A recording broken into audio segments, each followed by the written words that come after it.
Mr. Nunez-Melo, seconded by Ms. Papillon, moves that Bill C-459, an act respecting the rights of air passengers, be now read a second time and referred to the Standing Committee on Transport, Infrastructure and Communities. Debate. The Honourable Member for Laval.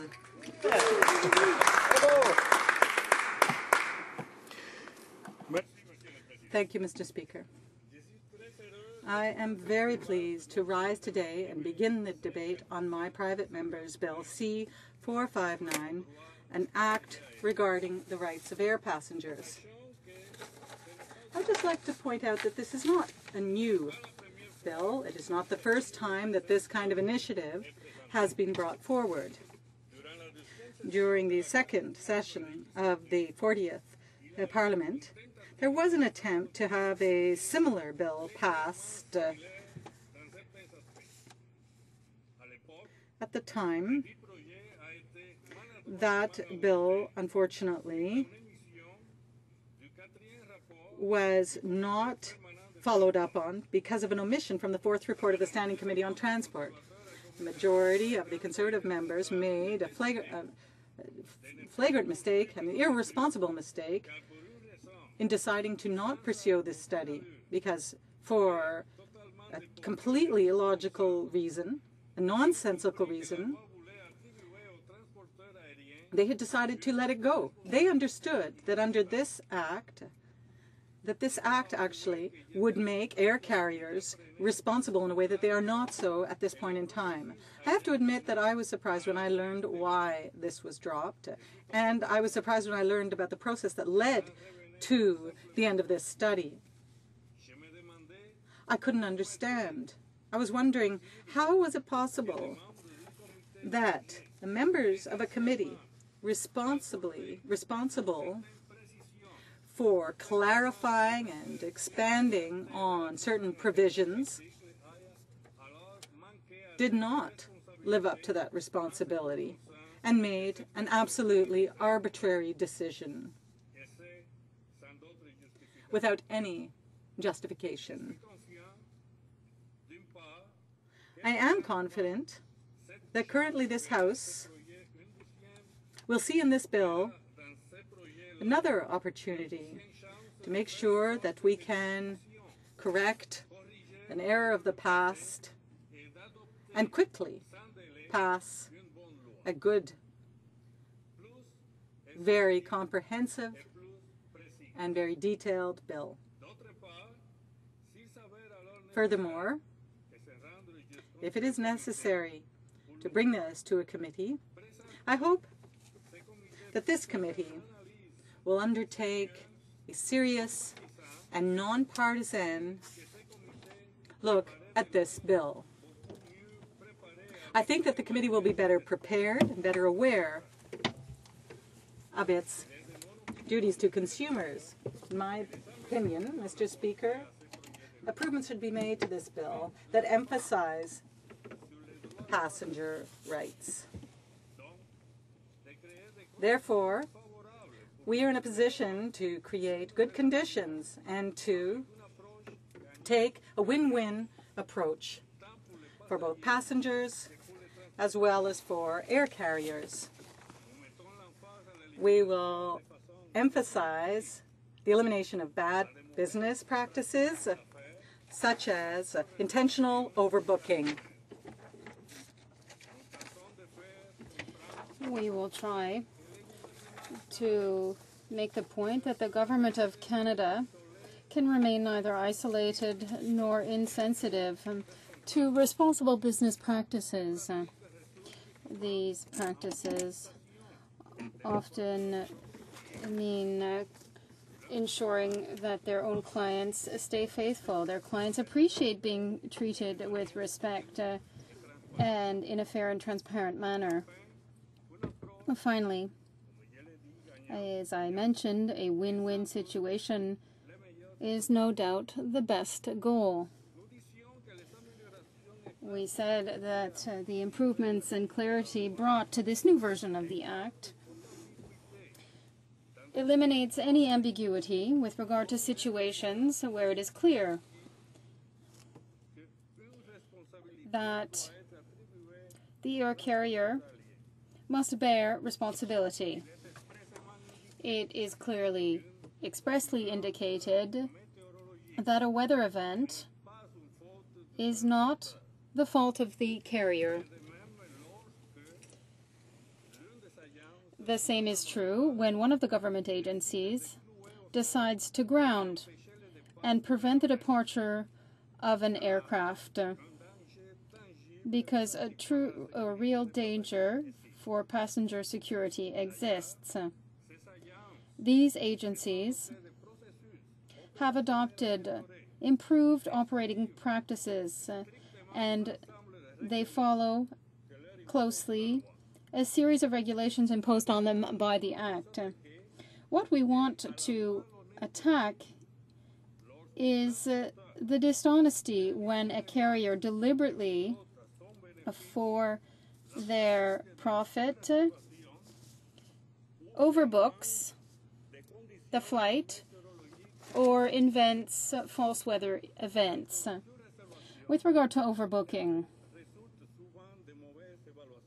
this is often the result of poorly assessed risk. In other words, this occurs when a few weeks prior, a carrier sells and makes customers pay for seats that it does not have, and it knows so. Once again, to be clear, for a particular route, after having designated an aircraft with a capacity of 200 seats, it will sell 210 tickets. It might have estimated the risk of some no-shows and expect, therefore, a maximum of 195 passengers to finally come forward to the desk. And in those cases, we can say it assessed the risk properly, and there is no constraints with regard to the application of the current Act. However, this practice has become so common that the mistakes and miscalculations made by managers are common also. And this situation has become unacceptable when all 210 passengers do indeed show up. With regard now to misinformation, it is infrequent. However, it does happen. And the purpose is to hide the real cause of a delay or cancellation. The carrier doesn't want to admit that a mistake was made and tries through all means possible not to admit it. What this Act is seeking to do is to make the carrier responsible and make them do so in a transparent manner and to provide these passengers who are affected with some sort of proactive recognition of the mistake and the full reimbursement of the value of the ticket paid. Furthermore, compensation for the unfortunate mistake. Also, a formal commitment if the carrier knows that another flight to the same destination with available seats then should make an offer to rebook the person's flight without additional costs and with compensation. This offer means often longer wait times. Sometimes passengers will have to wait, and sometimes refreshments, meals, lodging, transportation, and calling cards are considered instead of additional compensation. And finally, this bill is a step towards an international standard. This bill will allow Canada to lead the way or at the very least, to catch up with regard to existing legislation in this area. Since 2004, Europe has had similar legislation, and a number of Canadian air carriers have to respect it. In Asia, particularly in the Philippines, there is such legislation. And even more recently, our American neighbors adopted an equivalent bill just last December. If in 2009 the former version of the bill had been then adopted, Canada would not then now be suffering from procrastination. Canada would not be seen then as someone who simply follows, even if Canada hosts the headquarters of the International Civil Aviation Organization. Mr. Speaker, this is an opportunity now to, without further delay, pass this bill, which is a good one, and to give our honourable colleagues the opportunity to fix the mistakes of the past.